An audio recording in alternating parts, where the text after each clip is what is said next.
Ramses temple at Abu Simbel. And like all temples, it has all the things you've come to recognize: the carvings, the presentations, the statues, and so on. One of the things that Ramses II was most proud of was his battle against the Hittites early in his reign. In fact, for him, it was the defining moment. It's carved everywhere he built anything. Now, honestly, history records that at very best, the battle was a draw. He may have actually lost, but he used it to say, I was nearly defeated, I single-handedly led a charge into the enemy, and I destroyed them by the power of Amun-Ra. And because he ruled for 67 years, who's old enough to say that isn't the way it happened? So he built his entire reign, no kidding, on something that's pretty shaky. But what I wanted to show you that I find fascinating because of the way that God sometimes uses culture is the part of that battle that's carved on this wall behind me. You see represented here in this rectangular area surrounded by Egyptian shields. You see the shields? That's his war camp that got attacked and nearly destroyed. And that's the part of the camp where his division, called the Amun division, that division where he was actually staying.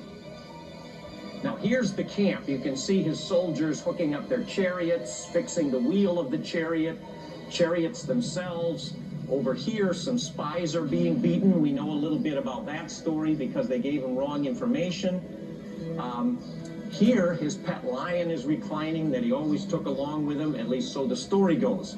But here's the tent that he lived in. Now, if you look at that tent, the outer part of it here, a group of his servants or priests or officers, I don't know which, have come to honor him.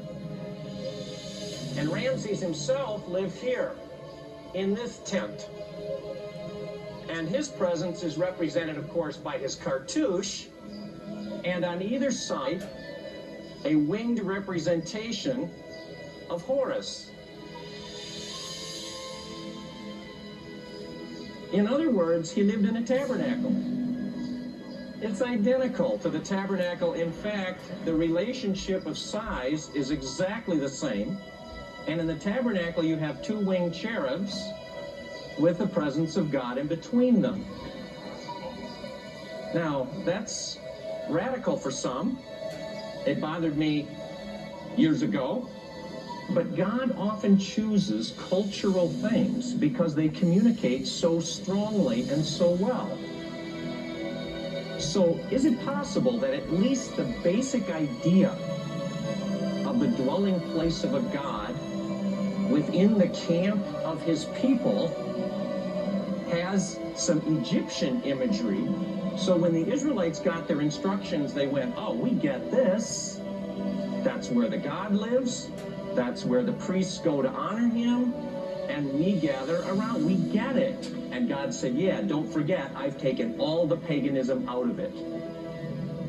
But at least you see the basic idea of how Ramses is represented in a very similar fashion.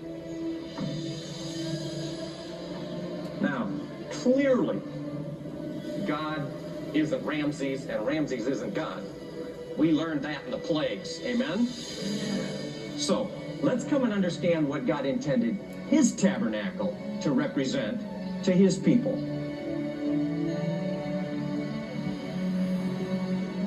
The time came, and God brought his people out of Egypt, out of that pagan environment where they had lived for generations. And he brought them into the desert. But that wasn't all God wanted.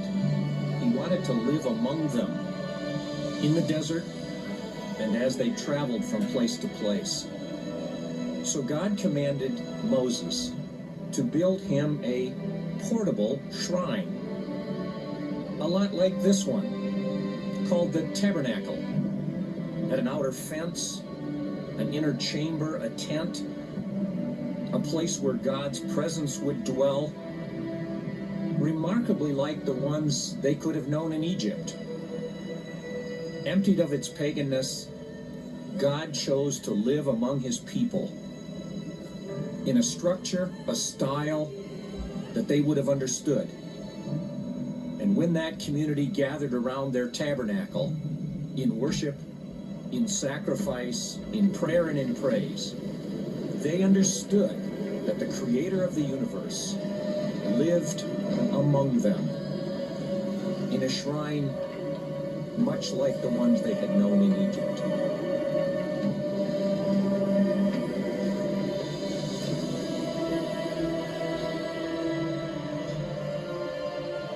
Now, come back with your mind, leave Abu Simbel, come back to this. Same story there.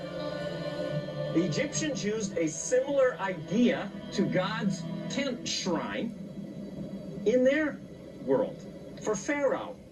Now, I want to be careful again. God doesn't use pagan things. He wants nothing to do with anything pagan.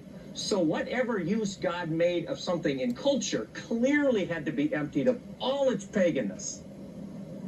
And I'm sure that the only reason the Egyptians had something similar is that God had built within them some sense of who he was. So in a sense, God is taking back what was his in the first place.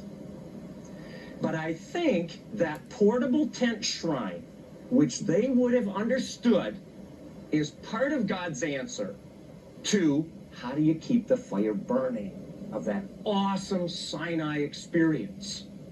Even the forgiveness from the golden calf part. Come with me, and let's go see what he did with his tent. Come.